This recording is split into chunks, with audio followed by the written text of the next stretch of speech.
Today, 11 December 2024, Wednesday, wisdom of word of God morning ડિવોશનમાં આપ સર્વનો આવકાર કરવામાં આવે છે તથા પ્રેમી સલામ પાઠવવામાં આવે છે. આજે આ સવારે આપણે નીતિવચનોના પુસ્તકમાંથી એનો 11મો અધ્યાય અને એની 19મી કલમથી 21મી કલમ સુધી પ્રભુના વચનોમાંથી ટૂંકું મનન કરવા માગીએ છીએ. અને ખાસ પ્રોવર્બ્સ ચેપ્ટર 11 વર્સ 19 to 21 અને પ્રભુનું વચન આપણને આ પ્રમાણે કહે છે: જે માણસ નેકીમાં સુદૃઢ છે તે જીવન સંપાદન કરે છે, પણ ભૂંડું શોધનાર પોતાનું જ મોત આણે છે. વિપરીત અંતઃકરણવાળા માણસોથી યહોવા કંટાળે છે, પણ જેઓ પોતાની વર્તણૂકમાં પૂર્ણ છે તેઓ તેને આનંદરૂપ છે. કોલ આપીને કહું છું કે દુષ્ટ માણસ શિક્ષા પામ્યા વગર નહીં રહેશે, પણ સદાચારીઓના સંતાનનો બચાવ થશે. ત્યાં સુધી પ્રભુના વચનને પ્રભુ આશીર્વાદિત કરે. અહીંયા જે આપણે નીતિવચનનો ખાસ સુલેમાનના જે સૂચનો, જે ઇન્સ્ટ્રક્શન, જે ખાસ પ્રકારની ચેતવણીઓ એ આપણને વ્યક્તિગત જીવન માટે આપવામાં આવી છે. અને એમાં અત્યાર સુધી જે આપણે જોયા છે ને એમાં ખાસ કરીને ન્યાયીઓનો માર્ગ અને દુષ્ટનો માર્ગ એ વિશે આપણે જોઈ રહ્યા છે. અને એમાં હવે જે અત્યારે આપણે વચન જોવાના છીએ અને એ ન્યાયીઓની વર્તણૂક, કન્ડક્ટ બ્રિંગ લાઈફ ઓર ડેથ, એટલે એ જીવનમાં ન્યાયીઓ વર્તણૂક, જીવન માણસ જે હોય છે એની જે વર્તણૂક છે એના આધારે એના જીવનને તે આગળ વધારી શકે છે. અને એટલે જે કન્ડક્ટ બ્રિંગ્સ લાઈફ ઓર ડેથ, અને જે પ્રકારની આપણી વર્તણૂક હોય છે એ પ્રકારે આપણે જીવન અથવા મરણમાં પ્રવેશ કરી શકીએ છીએ. અને અહીંયા જે નીતિવચન સુલેમાન જે શીખવે છે આપણને કે નેકીમાં સુદૃઢ છે, જેઓ સ્ટીડ ફાસ્ટ, જેને સુદૃઢ છે તે જીવન સંપાદન કરે છે. અને એટલે કે જે લોકો ન્યાયી છે, અને ન્યાયી છે એવું જ નહીં પણ ન્યાયીઓમાં પણ દ્રઢ છે, એમની વર્તણૂકમાં એ ન્યાયીપણું એ દેખાય છે, બીજાઓને એ જોવા મળે છે, એ ક્વોલિટી એમના જીવનમાં હોય છે. એ ક્વોલિટીના કારણે તેઓ કહે છે કે લીવ અથવા તો જીવન સંપાદન કરે છે. અને એટલે એ બહુ અદ્ભુત રીતે એ જીવનમાં આગળ વધે છે. અને ત્યાં એની બીજી તરફ જે આપણે પેરેલલ વચનો શીખી રહ્યા છે એમાં 19મા કલમની જે બીજી બાબત છે, એક કે જે નેકીમાં સુદૃઢ છે, સ્ટીડ ફાસ્ટ છે, તે લીવ એટલે જીવન જીવે છે. અને જે લોકો ભૂંડું શોધનાર છે એ લોકો પરસ્યુસ એવિલ, અને એટલે જે ભૂંડું શોધનારા છે એ પોતાનું જ મોત આણે છે. અને એટલે ખાસ કરીને આ પૃથ્વી પરના જીવનમાં મોરલ ચોઇસ એ આપણા જીવનને, જો મોરલ ચોઇસમાં આપણે ભૂંડું શોધીએ છીએ, આપણી વર્તણૂકમાં હંમેશા ભૂંડું જ કરીએ છીએ તો વિલ ડાય, આપણે મરણ પામીએ છીએ. પણ જો આપણે સુદૃઢ છીએ આપણા વર્તણૂકમાં, આપણે પ્રમાણિક છીએ, આપણે ન્યાયી છીએ, તો આપણે જીવન પ્રાપ્ત કરીએ છીએ. એટલે કન્ડક્ટ બ્રિંગ્સ લાઈફ ઓર ડેથ, એટલે વર્તણૂક એ જીવનમાં પણ પ્રવેશ કરાવે છે અને મરણમાં પ્રવેશ કરાવે છે. એ આપણને આ 19મી કલમ શીખવે છે. ત્યાર પછી 20મી કલમમાં વર્તણૂકમાં આગળ વધતા એ વર્તણૂક એ આપણને જુદી રીતે જાણે કે શિક્ષણ આપે છે. અને એટલે બે પ્રકારના માર્ગોની વાત એ અહીંયા આગળ લખવામાં આવ્યું છે. જે નેકી છે એ પોતાની વર્તણૂકમાં આગળ વધે છે અને એમાં એ બ્લેમલેસ વેઝ આર હિઝ ડિલાઇટ. અને એટલે જે વર્તણૂકમાં પૂર્ણ છે, હવે વર્તણૂક ન્યાયી, નેકી એ જીવન તો પ્રાપ્ત કરે છે, પણ એ વર્તણૂકમાં જે પૂર્ણ છે તેઓ આનંદરૂપ છે. અને એટલે કન્ડક્ટ પ્લીઝિંગ ટુ ગોડ, પહેલી વાત જોઈ કન્ડક્ટ બ્રિંગ્સ લાઈફ ઓર ડેથ. બીજી બાબત આપણે આજે સવારે જોવાના છે કલમ 20 પ્રમાણે, કન્ડક્ટ પ્લીઝિંગ ટુ ગોડ.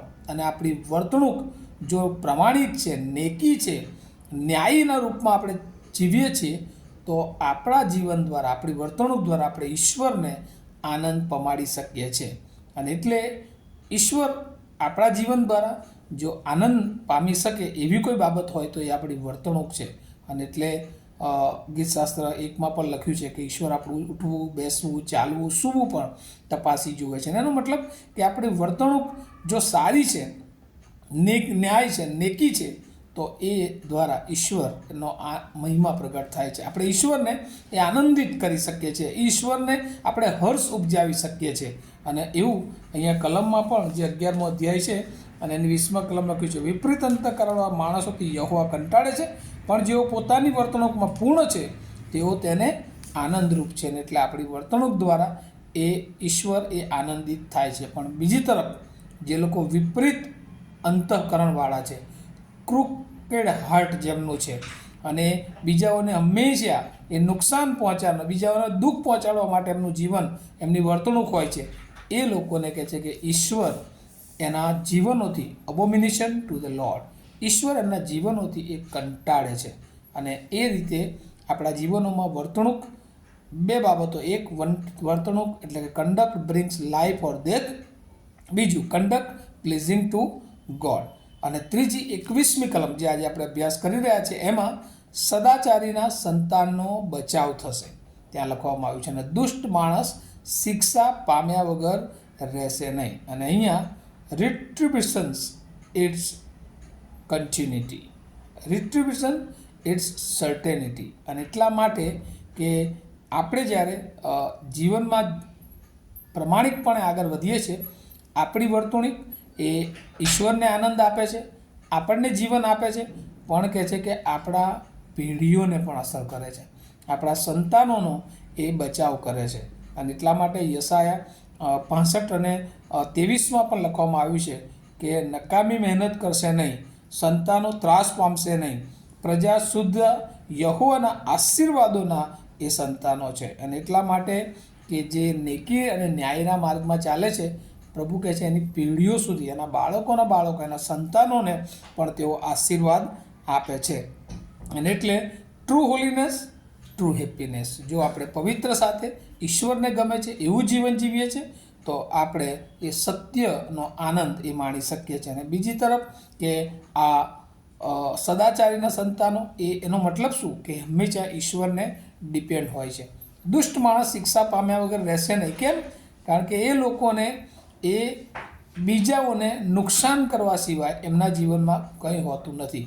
અને એટલે દુષ્ટ માણસ એક દિવસ એવો આવશે, be assured and evil person will not go unpunished. એક એવો સમય આવશે કે છે કે દુષ્ટ એ શિક્ષા પામ્યા વગર રહેશે નહીં. એ ખાતરીદાયક વચન છે. કારણ કે યશાયા એનો 1લો અધ્યાય અને 4થી કલમમાં લખ્યું છે, પાપ કરનાર સંતાનો એ યહોવાનો ત્યાગ કર્યો છે. અને જ્યારે જીવનમાં પાપ કોઈ કરે છે ત્યારે એ ઈશ્વરના કાર્યો કરી શકતા નથી. ઈશ્વર જેવું ઈચ્છે છે એવી વર્તણૂક તેઓ જીવી શકતા નથી, એવું વર્તન કરી શકતા નથી. એટલા માટે આ 3 વચનો, 3 કલમો જે કમ્પેરિઝન કોન્ટ્રાક્ટ્સ, ન્યાય અને નેકીમાં જે સુદૃઢ છે, જેનું વર્તન એ બરાબર પ્રભુમાં દ્રઢ છે, જેનું વર્તન એ ઈશ્વરને આનંદ પ્રમાણે છે, એને ઈશ્વર આશીર્વાદિત કરે છે, એના દ્વારા ઈશ્વર આનંદ કરે છે, એનું જીવન એ બહુ આશીર્વાદિત જીવન હોય છે.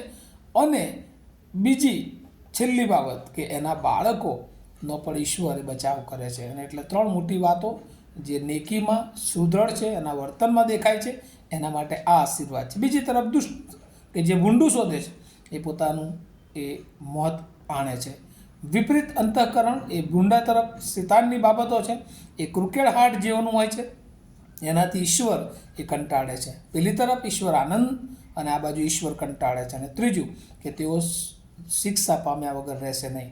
આપણે આપણા જીવન તરફ દૃષ્ટિ કરીએ આ નાતાલના મહિનામાં દિવસો કે શું આપણે ઈસુને ગમે છે એવી વર્તણૂક આપણા જીવનમાં આપણે રાખીએ છીએ કે પછી આપણા દ્વારા એ ઘણા બધા લોકોને એ નુકસાન થાય છે, નાશ તરફ જાય છે.